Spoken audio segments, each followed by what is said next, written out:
ಚಿತ್ರದುರ್ಗದ ರೇಣುಕಾಸ್ವಾಮಿ ಕೊಲೆ ಪ್ರಕರಣಕ್ಕೆ ಸಂಬಂಧಪಟ್ಟ ಹಾಗೆ ಯಾವೆಲ್ಲ ಸಾಕ್ಷ್ಯಗಳಿಂದ ಇದೀಗ ಡಿ ಗ್ಯಾಂಗ್ಗೆ ಸಂಕಷ್ಟ ಎದುರಾಗಲಿದೆ? ಪ್ರಾಸಿಕ್ಯೂಷನ್ ಕೊಟ್ಟಂತಹ ಸಾಕ್ಷ್ಯಗಳು ಎಷ್ಟು? ಯಾವ ಸಾಕ್ಷ್ಯಗಳು ಇವೆ? ಯಾವ ರೀತಿಯಾಗಿ ಸಂಕಷ್ಟಕ್ಕೆ ಕಾರಣಗಳಾಗತ್ತೆ? ಈಗಾಗಲೇ ರೇಣುಕಾಸ್ವಾಮಿ ಕೊಲೆ ಪ್ರಕರಣಕ್ಕೆ ಸಂಬಂಧಪಟ್ಟ ಹಾಗೆ ಈಗಾಗಲೇ ವಿಚಾರಣೆ ಆರಂಭ ಆಗ್ತಾ ಇದ್ದು ಡಿಸೆಂಬರ್ 17ರಿಂದ ವಿಚಾರಣೆ ಆರಂಭ ಆಗುತ್ತೆ. ಇಂತಹ ಸಂದರ್ಭದಲ್ಲಿ ಈಗಾಗಲೇ ಸಾಕ್ಷಿಗಳ ವಿಚಾರಣೆ ನಡೀಬೇಕಾಗಿದೆ.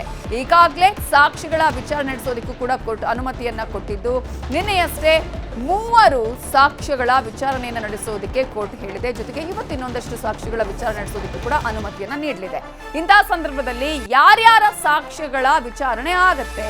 ಕೊಲೆ ನೋಡಿದವರು, ದರ್ಶನ್ ಗ್ಯಾಂಗ್ ಅನ್ನ ನೋಡಿದವರು, ಡಾಕ್ಟರ್, ಪೊಲೀಸರು, ಬ್ಯಾಂಕ್ ಅಧಿಕಾರಿಗಳು ಇವರೆಲ್ಲರೂ ಕೂಡ ಈಗ ಸಾಕ್ಷ್ಯವನ್ನ ಅಲ್ಲಿ ಹೇಳಬೇಕಾಗತ್ತೆ. ಸ್ವಾಮಿ ಕೊಲೆಯ 272 ಸಾಕ್ಷಿಗಳ ಎಕ್ಸ್ಕ್ಲೂಸಿವ್ ಸುದ್ದಿಯನ್ನ ನಾವು ನಿಮ್ಮ ಮುಂದೆ ಇಡ್ತಾ ಇದ್ದೀವಿ. ನ್ಯೂಸ್ 18ನಲ್ಲಿ ಬಿಗ್ ಎಕ್ಸ್ಕ್ಲೂಸಿವ್ ಮಾಹಿತಿ. ಈ ಹತ್ಯೆಯ ಸಾಕ್ಷಿಗಳ ಪಿನ್ ಟು ಪಿನ್ ಮಾಹಿತಿಯನ್ನ ನಾವು ನಿಮಗೆ ಕೊಡ್ತಾ ಇದ್ದೀವಿ. ಇದು ನ್ಯೂಸ್ 18 ಕನ್ನಡದಲ್ಲಿ ಮಾತ್ರ. ಹಾಗಾದ್ರೆ ಯಾರ್ಯಾರ ವಿಚಾರಣೆ ಆಗುತ್ತೆ? 272 ಸಾಕ್ಷಿಗಳು ಯಾರ್ಯಾರು? ಒಂದ್ ಕಡೆ ಈಗಾಗಲೇ ಪ್ರೈವೇಟ್ ವಿಟ್ನೆಸ್ ಆಗಿರ್ಬೋದು, ಡಾಕ್ಟರ್ ಆಗಿರ್ಬೋದು, ಟೆಕ್ನಿಕಲ್ ವಿಟ್ನೆಸ್ ಆಗಿರ್ಬೋದು, ಬ್ಯಾಂಕ್ ಆಗಿರ್ಬೋದು, ಅಫಿಷಿಯಲ್ಸ್ ಆಗಿರ್ಬೋದು, ಮ್ಯಾಜಿಸ್ಟ್ರೇಟ್ ಆಗಿರ್ಬೋದು, ಜೊತೆಗೆ ಐ ವಿಟ್ನೆಸ್ ಆಗಿರ್ಬೋದು, ಪಾರ್ಷಿಯಲಿ ಐ ವಿಟ್ನೆಸ್ಗಳಾಗಿರ್ಬೋದು, ಮಹಜರ್ ಮಾಡಿದಂತಹ ಸಾಕ್ಷ್ಯಗಳಾಗಿರ್ಬೋದು, ಹೀಗೆ 272 ಸಾಕ್ಷಿಗಳ ವಿಚಾರಣೆ ಕೂಡ ನಡೆಯುತ್ತೆ. ಇವರೆಲ್ಲರಿಂದ ಕೂಡ ಸಂಕಷ್ಟ ಉಂಟಾಗುವ ಚಾನ್ಸಸ್ ಇದೆ. ಇದೇ ವಿಚಾರಕ್ಕೆ ಸಂಬಂಧಪಟ್ಟ ಹಾಗೆ ಇನ್ನಷ್ಟು ಡೀಟೇಲ್ಸ್ ಅನ್ನ ಕೊಡೋದಕ್ಕೆ ನಮ್ಮ ರಿಪೋರ್ಟರ್ ಮಾದೇಶ್ ಈಗ ನೇರ ಸಂಪರ್ಕದಲ್ಲಿ ಜಾಯ್ನ್ ಆಗಿದ್ದಾರೆ. ಮಾದೇಶ್, ಈಗಾಗಲೇ ಕೋರ್ಟ್ ಕೂಡ ವಿಚಾರಣೆಗೆ ಅನುಮತಿಯನ್ನ ಕೊಟ್ಟಿದ್ದು, ಜೊತೆಗೆ ಈಗಾಗಲೇ ಸಾಕ್ಷಿಗಳ ವಿಚಾರಣೆ ಮಾಡೋದಕ್ಕೂ ಕೂಡ ಪರ್ಮಿಷನ್ ನೀಡಿದೆ. ಇಂತಹ ಸಂದರ್ಭದಲ್ಲಿ ಇದೀಗ ಡಿ ಗ್ಯಾಂಗ್ಗೆ ಯಾವೆಲ್ಲ ಸಾಕ್ಷ್ಯಗಳು ಇದೀಗ ಸಂಕಷ್ಟವನ್ನ ಉಂಟು ಮಾಡುವಂತಹ ಚಾನ್ಸಸ್ ಇದೆ? ಆ 272 ಸಾಕ್ಷಿಗಳ ಡೀಟೇಲ್ಸ್ ಕೊಡೋದಾದ್ರೆ ನವಿತಾ, ಈ ಒಂದು ಕೊಲೆ ಪ್ರಕರಣಕ್ಕೆ ಸಂಬಂಧಪಟ್ಟಂತೆ ದರ್ಶನ್ ಮತ್ತೆ ಗ್ಯಾಂಗ್ನ ವಿರುದ್ಧ ತೀವ್ರ ತನಿಖೆ ಮಾಡಿ ಚಾರ್ಜ್ ಶೀಟ್ ನಲ್ಲಿ 272 ಸಾಕ್ಷಿಗಳನ್ನ ಉಲ್ಲೇಖ ಮಾಡುವಂತ ಕೆಲಸವನ್ನ ತನಿಖಾ ತಂಡ ಮಾಡಿತ್ತು. ಆ ಒಂದು ಸಾಕ್ಷಿಗಳ ಬಗ್ಗೆ ಸುಪ್ರೀಂ ಕೋರ್ಟ್ ಕೂಡ ಒಂದಷ್ಟು ಪ್ರಶ್ನೆಯನ್ನ ಮಾಡುವಂತ ಕೆಲಸವನ್ನ ಮಾಡಲಾಗಿತ್ತು. ಅಂದ್ರೆ ಹೈಕೋರ್ಟ್ ಜಾಮೀನನ್ನ ನೀಡಿದಂತ ಸಂದರ್ಭದಲ್ಲಿ ಸುಪ್ರೀಂ ಕೋರ್ಟ್ಗೆ ಹಾಕಿದಂತ ಸಂದರ್ಭದಲ್ಲಿ ಅದರಲ್ಲಿರುವಂತಹ ಒಂದು ಪ್ರಕರಣದ ಗಂಭೀರತೆ ಆಗಿರ್ಬೋದು, ಟೆಕ್ನಿಕಲ್ ಎವಿಡೆನ್ಸ್ ಗಳಾಗಿರ್ಬೋದು, ಜೊತೆಗೆ 3 ಜನ ಐ ವಿಟ್ನೆಸ್ ಗಳ ಬಗ್ಗೆ ಸ್ವತಃ ಸುಪ್ರೀಂ ಕೋರ್ಟೇ ಇಷ್ಟೆಲ್ಲ ಇದ್ರೂ ಕೂಡ ಯಾಕೆ ಜಾಮೀನನ್ನ ಕೊಡಲಾಗಿತ್ತು ಅನ್ನುವಂತ ಪ್ರಶ್ನೆಯನ್ನ ಮಾಡಿತ್ತು. ಹೀಗಾಗಿ ಆ ಒಂದು ಸಾಕ್ಷ್ಯಗಳು ಎಷ್ಟು ಪ್ರಭಾವವನ್ನ ಬೀರಬಹುದು ಈ ಒಂದು ಕೇಸ್ನಲ್ಲಿ ಅನ್ನೋದನ್ನ ನೋಡೋದಾದ್ರೆ ಸಾಕಷ್ಟು ಸಾಕ್ಷ್ಯಗಳನ್ನ ಕಲೆ ಹಾಕುವಂತ ಕೆಲಸವನ್ನ ಪೊಲೀಸರು ಮಾಡಿತ್ತು. ಇಲ್ಲಿ 272 ಸಾಕ್ಷ್ಯಗಳಲ್ಲಿ ಸಾಕಷ್ಟು ಸಾಕ್ಷ್ಯಗಳಿದಾವೆ, ಡಿಜಿಟಲ್ ಎವಿಡೆನ್ಸ್ಗಳಿದಾವೆ, FSL ರಿಪೋರ್ಟ್ಗಳಿದಾವೆ, ಪೋಸ್ಟ್ ಮಾರ್ಟಮ್ ರಿಪೋರ್ಟ್ಗಳಿದಾವೆ, CCTV ಫುಟೇಜ್ಗಳಿದಾವೆ, ಜೊತೆಗೆ ಆರೋಪಿಗಳು ಕಮ್ಯುನಿಕೇಶನ್ ಮಾಡಿರುವಂತಹ ಒಂದಷ್ಟು ಕಾಲ್ ಡೀಟೇಲ್ಸ್ಗಳಾಗಿರ್ಬೋದು, ಆರೋಪಿಗಳು ಯಾವ ಸಂದರ್ಭದಲ್ಲಿ ಅಂದ್ರೆ ಕೊಲೆ ನಡೆದಂತ ಸಂದರ್ಭದಲ್ಲಿ ಆ ಒಂದು ಸ್ಥಳದಲ್ಲಿ ಇದ್ರಾ ಇಲ್ಲ ಅನ್ನೋದಕ್ಕೆ ಸಂಬಂಧಪಟ್ಟಂತೆ ಕೂಡ ಟೆಕ್ನಿಕಲ್ ಎವಿಡೆನ್ಸ್ಗಳು ಪೊಲೀಸರು ಕಲೆ ಹಾಕುವಂತ ಕೆಲಸವನ್ನು ಮಾಡಿ ಅವುಗಳನ್ನ ಚಾರ್ಜ್ ಶೀಟ್ ನಲ್ಲಿ ಸಲ್ಲಿಕೆ ಮಾಡುವಂತ ಕೆಲಸವನ್ನು ಮಾಡಿದ್ರು.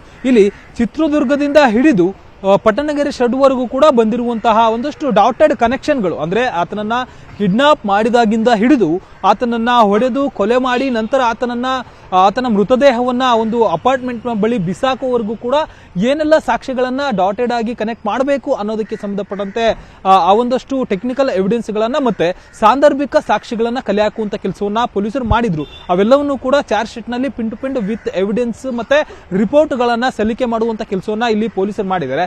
ಇದರ ಜೊತೆಗೆ ಅಲ್ಲಿ ಐ ವಿಟ್ನೆಸ್ಗಳು ಕೂಡ ಇಲ್ಲಿ ತುಂಬಾ ಇಂಪಾರ್ಟೆಂಟ್ ಪಾತ್ರವನ್ನ ವಹಿಸಲಾಗಿತ್ತು. ಅಂದ್ರೆ ಆ ಒಂದು ಪಟ್ಟಣಗೆರೆ ಶೆಡ್ ನ ವಾಚ್ಮೆನ್ ಆಗಿರ್ಬೋದು, ಅಲ್ಲಿರುವಂತಹ ಒಂದಷ್ಟು ಜನ ಕರೆದುಕೊಂಡು ಬಂದಂತ ಸಂದರ್ಭದಲ್ಲಿ ಇದ್ದಂತಹ ಡ್ರೈವರ್ಗಳಾಗಿರ್ಬೋದು, ಕೆಲವೊಬ್ಬರನ್ನ ಇಲ್ಲಿ 3 ರಿಂದ 7 ಜನರನ್ನ ಪ್ರತ್ಯಕ್ಷ ಮತ್ತೆ ಸಂದರ್ಭಿಕ ಸಾಕ್ಷ್ಯಗಳನ್ನಾಗಿ ಉಲ್ಲೇಖ ಮಾಡುವಂತ ಕೆಲಸವನ್ನ ಪೊಲೀಸರು ಮಾಡಿದ್ರು. ಅದರಲ್ಲಿ 3 ಜನ ಐ ವಿಟ್ನೆಸ್ ಗಳ ಹೇಳಿಕೆ ಇಲ್ಲಿ ಸಾಕಷ್ಟು ಗಂಭೀರತೆ ಪಡೆದುಕೊಳ್ಳುವಂತ ಸಾಧ್ಯತೆ ಇದೆ. ಯಾಕಂದ್ರೆ ಆ ಒಂದು ಪಟ್ಟಣಗೆರೆ ಶೆಡ್ ನಲ್ಲಿ ರೇಣುಕಾಸ್ವಾಮಿಗೆ ಹಲ್ಲೆ ಮಾಡುವಂತ ಸಂದರ್ಭದಲ್ಲಿ ಬ್ರೂಟಲ್ ಆಗಿ ಆತನನ್ನ ಹಲ್ಲೆ ಮಾಡಿ ಹತ್ಯೆ ಮಾಡುವಂತ ಕೆಲಸವನ್ನ ಮಾಡಲಾಗಿತ್ತು. ಆ ಒಂದು ಸಂದರ್ಭದಲ್ಲಿ ದರ್ಶನ್ ಆಗಿರ್ಬೋದು, ಯಾವೆಲ್ಲ ಆರೋಪಿಗಳು ರೇಣುಕಾಸ್ವಾಮಿ ಮೇಲೆ ಹಲ್ಲೆ ಮಾಡಿದ್ದಾರೆ ಅನ್ನೋದನ್ನ ನೋಡಿದಂತಹ ಓರ್ವ ಸಾಕ್ಷಿ ಈ ಒಂದು ಪ್ರಕರಣದಲ್ಲಿದ್ದಾರೆ. ಆ ಒಂದು ಸಾಕ್ಷಿ ಈ ಒಂದು ದರ್ಶನ್ ಗ್ಯಾಂಗ್ಗೆ ಕಂಟಕ ಆಗುತ್ತೆ.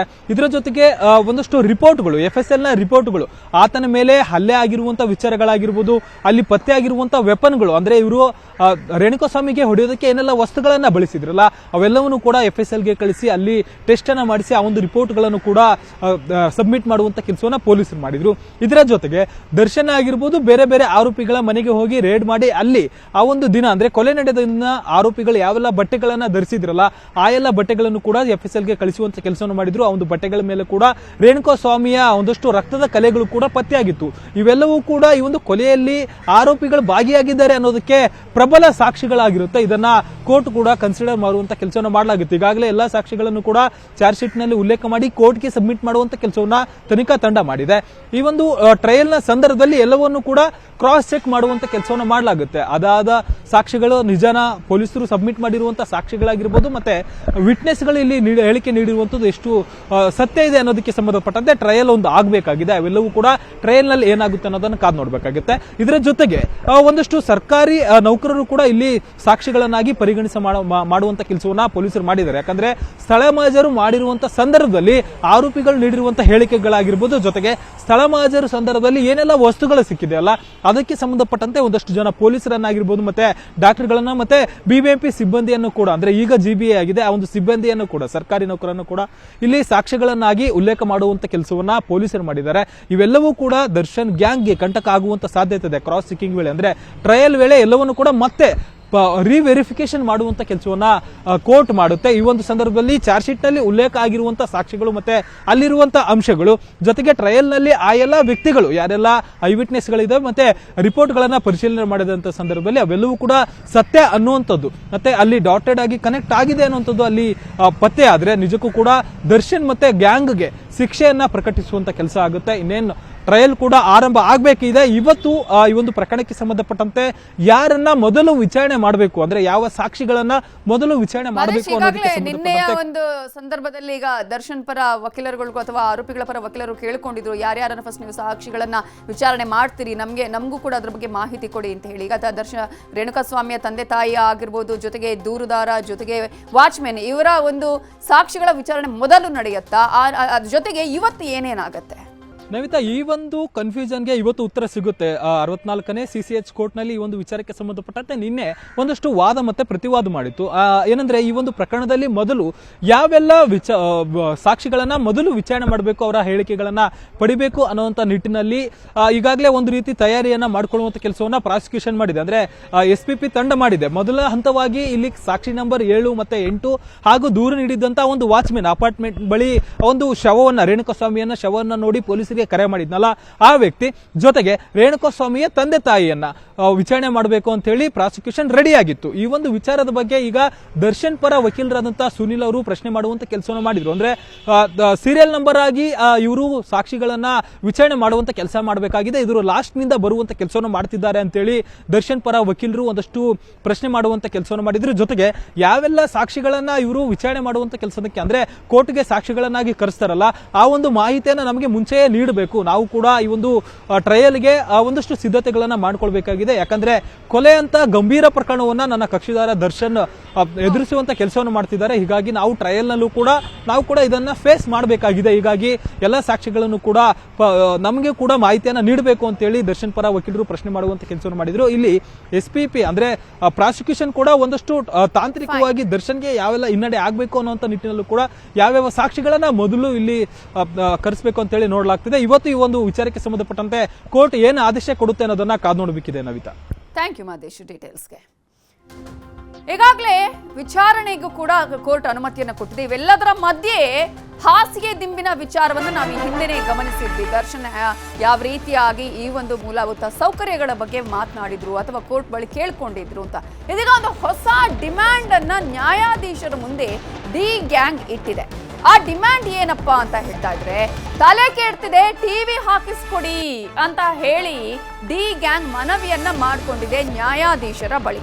ಬ್ಯಾರಕ್ ನಲ್ಲಿ ಇರೋಕಾಗ್ತಾ ಇಲ್ಲ, ಹುಚ್ಚು ಹಿಡಿತಾ ಇದೆ, ಸುಮ್ಮನೆ ಬ್ಯಾರಕ್ ನಲ್ಲಿ ಕೂರೋಕೆ ಹಿಂಸೆ ಅನ್ನಿಸ್ತಾ ಇದೆ, ಜೈಲಲ್ಲಿ ಟಿವಿ ಹಾಕಿಸ್ಕೊಡಿ ಅಂತ ಹೇಳಿ ದರ್ಶನ್ ಮನವಿಯನ್ನ ಮಾಡ್ಕೊಂಡಿದ್ದಾರೆ ಜಡ್ಜ್ ಬಳಿ.